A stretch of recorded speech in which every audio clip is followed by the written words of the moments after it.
नमस्कार, आप देख रहे हैं संवाद 365। मैं हूं दिग्विजय सिंह चौहान। उत्तराखंड में इन दिनों यूके SSC पेपर लीक कांड और उसकी जांच चर्चाओं का विषय बनी हुई है। चर्चाओं में है, लगातार इस पर बात की जा रही है। लेकिन अचानक से उत्तराखंड की विधानसभा में पूर्व विधानसभा के अध्यक्ष प्रेमचंद्र अग्रवाल के कार्यकाल में हुई भर्तियों की खबर सामने आई।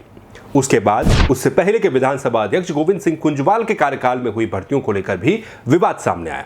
यह कहा गया कि ये भर्तियां जो विधानसभा में बैकडोर से हुई हैं, ये विवादित है, असंगत तरीके से हुई हैं। इसमें कई अपने नजदीकियों को, रिश्तेदारों को, नेताओं के भाइयों को और भतीजों को और रिश्तेदारों को, तमाम लोगों को नौकरियां दी गई हैं। बाकायदा इसको लेकर के सोशल मीडिया पर एक लिस्ट तक जारी हो गई, जिसमें यह साफ तौर पर बताया गया है कि किस किस के कार्यकाल में किस किस की भर्ती हुई और कौन से नेता से या फिर कौन से मंत्री से या फिर कौन से अधिकारी से उसका क्या संबंध है। फिर बात और आगे बढ़ी, विवाद और ज्यादा बढ़ा तो यह बात सामने आई कि उत्तराखंड में अपने भाइयों को, भतीजों को नौकरी देने की जो ये परंपरा है, ये तो तब से चली आ रही है जब से उत्तराखंड राज्य का गठन हुआ है। यानी कि उत्तराखंड राज्य के गठन से लेकर और अभी तक विधानसभा में काफी सारी भर्तियां हुई और इन सभी भर्तियों पर जांच की मांग की गई। उत्तराखंड में मौजूदा विधानसभा के अध्यक्ष रितु खंडूड़ी भूषण इन दिनों अपने कनाडा दौरे पर थी, विदेश दौरे पर थी। उनके ऊपर अब सभी की नजरें टिकी हुई थी कि रितु खंडूड़ी भूषण, जो कि उत्तराखंड की विधानसभा अध्यक्ष मौजूदा समय में है, वो जब वापस लौटेंगी तो वो इन भर्तियों को लेकर क्या एक्शन लेंगी। इस पर उत्तराखंड के मुख्यमंत्री पुष्कर सिंह धामी ने कुछ दिन पहले सोशल मीडिया पर यह कहा था कि उन्होंने विधानसभा अध्यक्ष को एक पत्र लिखा है, जिसमें उन्होंने कहा है कि विधानसभा में बैकडोर के माध्यम से सोशल मीडिया या फिर तमाम प्रिंट मीडिया, इलेक्ट्रॉनिक मीडिया में इन दिनों जो भी खबरें चल रही हैं, उनमें धांधली को लेकर खबरें चल रही हैं। इस मामले पर आप निष्पक्ष जांच करवाएं और उसमें जो भी एक्शन बन पड़ता है वो आप करें। विधानसभा अध्यक्ष रितु खंडूड़ी भूषण जब वापस लौटी तो कल विधानसभा में उन्होंने एक प्रेस वार्ता की। इस प्रेस वार्ता में रितु खंडूड़ी भूषण ने दो बड़ी बातें कही। इन दो बड़ी बातों में पहली बात तो ये थी, उन्होंने कहा कि विधानसभा में जो भी भर्तियां हुई हैं उन सब की जांच को लेकर के एक कमेटी बनाई जाएगी। इस जांच कमेटी के अध्यक्ष रिटायर्ड IAS DK कोटिया होंगे। पहली बात तो उन्होंने ये बताई और दूसरी बात में उन्होंने बताया कि विधानसभा के जो सचिव हैं मुकेश सिंघल, उनको अग्रिम आदेशों तक अवकाश पर भेजा जाता है।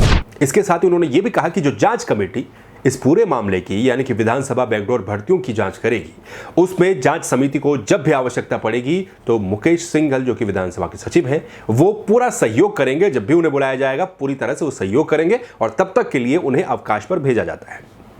इसके बाद बकायदा विधानसभा अध्यक्ष रितु खंडूड़ी भूषण की मौजूदगी में विधानसभा सचिव मुकेश सिंघल के कार्यालय को सील करने की कार्रवाई भी की गई। इसकी बकायदा वीडियोग्राफी भी की गई। इन तस्वीरों को आप देख भी सकते हैं। ये दो बड़े फैसले रितु खंडूड़ी भूषण ने कनाडा से लौटने के बाद विधानसभा में प्रेस वार्ता करते हुए बताए।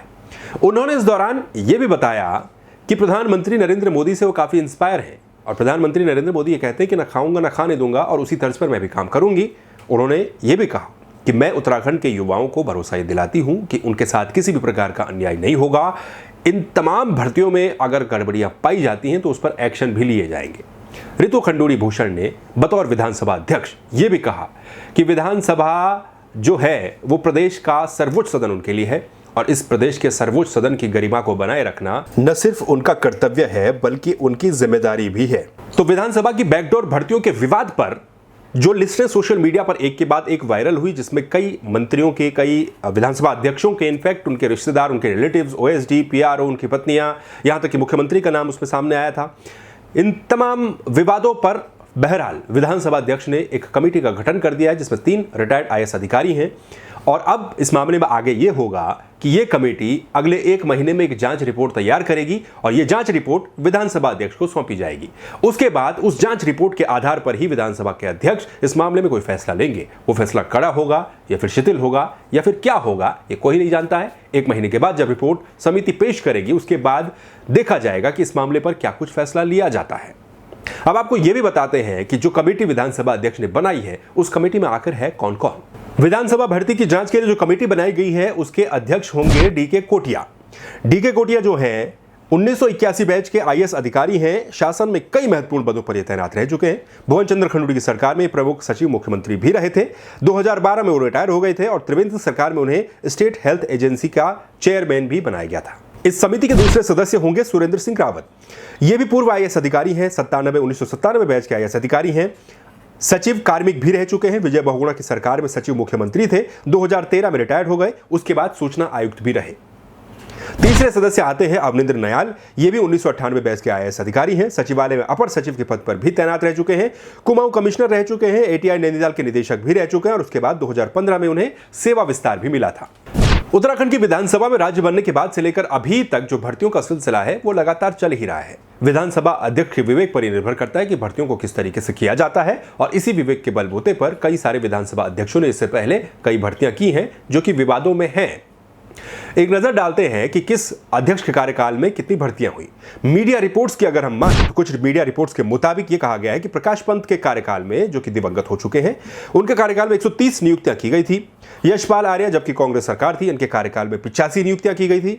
हरबंस कपूर के कार्यकाल में 35 नियुक्तियां की गई थी। गोविंद सिंह कुंजवाल के कार्यकाल में 159 नियुक्तियां की गई थी और पूर्व विधानसभा अध्यक्ष प्रेमचंद्र अग्रवाल के कार्यकाल में 72 नियुक्तियां की गई थी। तो ये नियुक्तियों का खेल है। अब ये जो पद है, जो आपने इससे पहले ये पद देखे, 130, 159, 35, 72, 85, इन सब मामलों की जांच के लिए फिलहाल विधानसभा अध्यक्ष ने कमेटी बनाई है। लेकिन इस मामले में कुछ लोगों का यह भी अब कहना है कि उत्तराखंड में विधानसभा की बैकडोर भर्ती से एक बहुत बड़े स्तर का घोटाला UKSSC पेपर लीक कांड था, जिसमें अभी तक 33 गिरफ्तारियां हो चुकी हैं। STF गिरफ्तारियों पर गिरफ्तारियां करती जा रही है, छोटे मोटे लोगों को गिरफ्तार किया जा रहा है। कुछ लोगों का ये मानना है कि बड़े घोटाले से ध्यान भटकाने के लिए इस विधानसभा बैकडोर भर्ती के घोटाले को उछाला जा रहा है।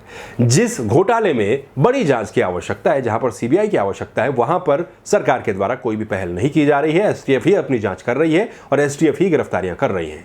कुछ लोगों का यह भी मानना है कि UKSSC पेपर लीक कांड को अगर CBI को दे दिया जाए या फिर बड़े पैमाने पर इसकी जांच करवाई जाए तो इसमें कई सफेदपोश नेताओं के चेहरे भी सामने आ सकते हैं। अब बहरहाल इस पूरे मामले पर आपका क्या कुछ कहना है? क्या विधानसभा बैकडोर भर्ती का जो घोटाला है वो ध्यान भटकाने के लिए सामने लाया गया है या फिर UKSSC पेपर लीक कांड मामले में भी CBI की जांच होनी चाहिए? आप इस पर क्या कुछ सोचते हैं? कमेंट करके आप जरूर बताएं। खबरों को देखने के लिए संवाद 365 को आप सब्सक्राइब कर दीजिए। फिर मिलेंगे नई खबरों के साथ। नमस्कार।